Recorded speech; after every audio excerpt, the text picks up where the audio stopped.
Hey there, coaches. Welcome to this week's episode of Endurance Coaching Business. I'm Cam from Training Tilt. I talk all things endurance coaching on the business side.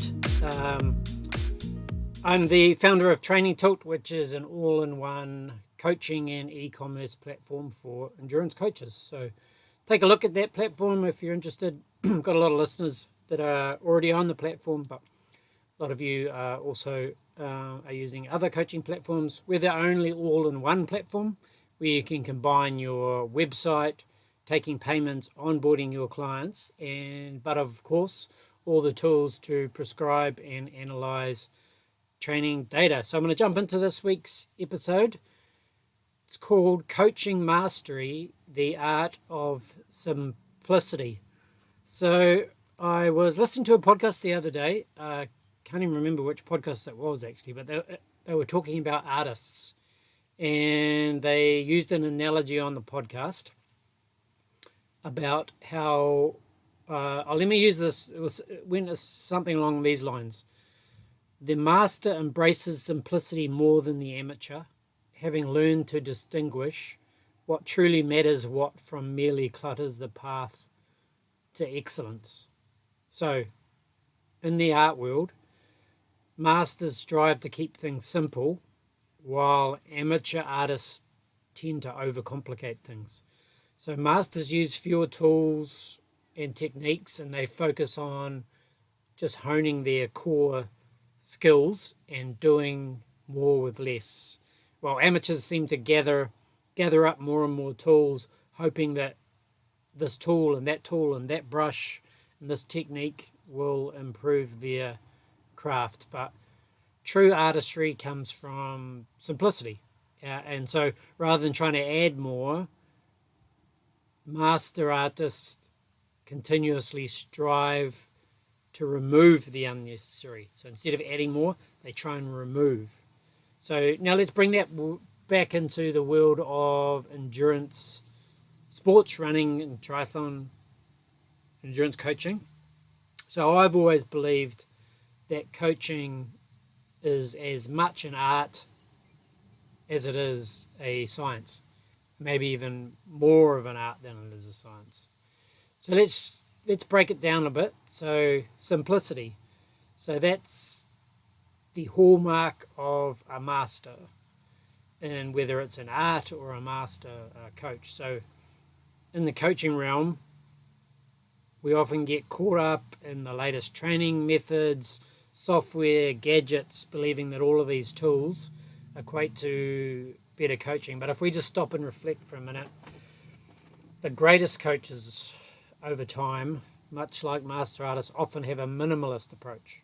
So they focus only on a few key principles and techniques, and they hone them to try and reach more perfection. So it's not about having the most tools, it's about mastering the essential ones.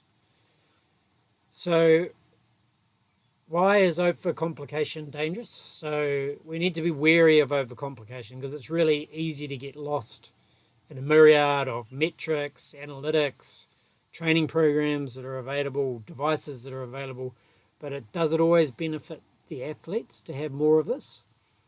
Or does it sometimes create unnecessary complexity? And I would argue that yes, it does lead to confusion and potentially even burnout for coaches or athletes if they're constantly bombarded with all of these techniques, methods, and devices. So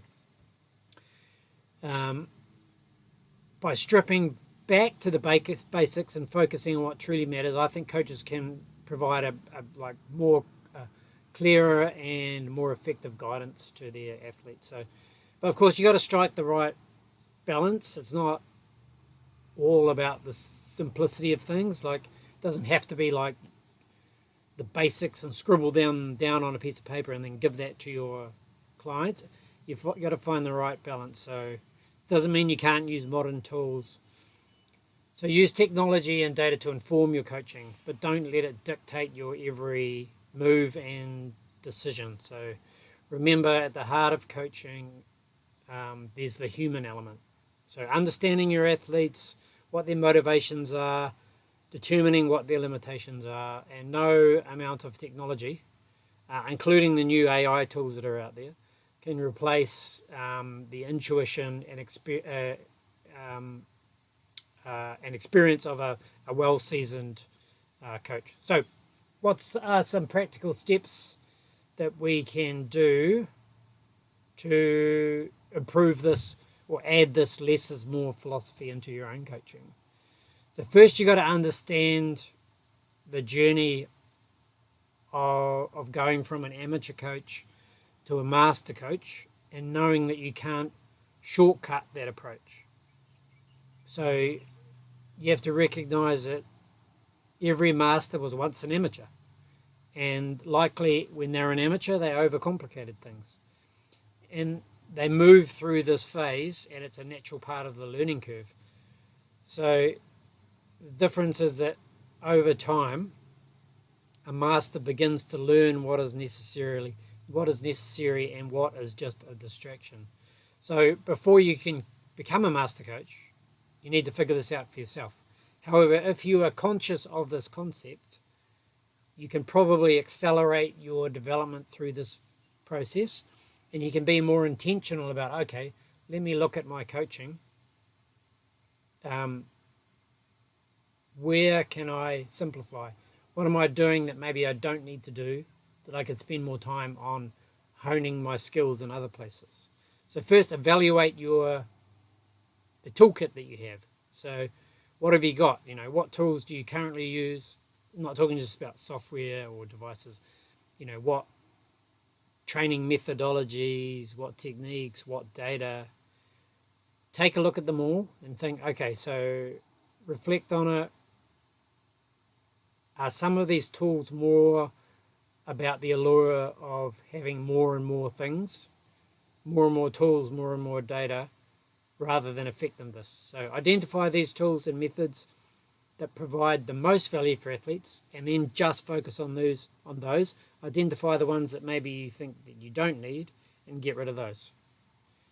So the other thing is around communication. So communication is key in coaching, we all know that, and the simpler you can make your communication, the better. So aim for clarity and conciseness in your instructions and feedback rather than complexity. So this not only makes your coaching more effective, but also helps your athletes better understand and implement your guidance. So don't overload your athletes with numbers and metrics they don't understand. Now, that doesn't mean that you only use metrics that you think your athletes are understand, but it means you can use the metrics that you want to use. But when you communicate things to your athletes, just communicate it in a way that they can easily understand it. Don't give them all of the data and metrics that you're using. The other thing is to focus on your core skills. So not just your core skills, but also your athletes' core skills. So encourage your athletes to focus on core skills and consistent training rather than the tools and software programs and devices that they use. So it's easy to get distracted by the latest trends and even complex training regimes. Like I said, it's not just all about technology. But it's important to understand that often progress lies in mastering and repeating the basics to build a strong foundation. So this approach will lead, to more effectiveness in your coaching business. And if you pass this strategy on to your athletes as well about keeping things simple, they'll get more sustainable and long-term improvements as well. So, in conclusion, coaching is both an art and a science, but I think coaches should embrace the artistry side of coaching, because that's the side that you can really differentiate yourself from other coaches. So by not adding more to your coaching repertoire, but by refining and perfecting what truly works, will be your best approach. But after all said and done, coaching at its best is a blend of art and science, simplicity and complexity, intuition and information. Okay, I hope you found that helpful. If you did, I'd love to hear some feedback. You can let me know. You can hit me up at trainingtool.com. I'm on the other end of the little chat box. Or you can email me at cam@trainingtool.com. And until then, have a great week, and I will talk to you again next time.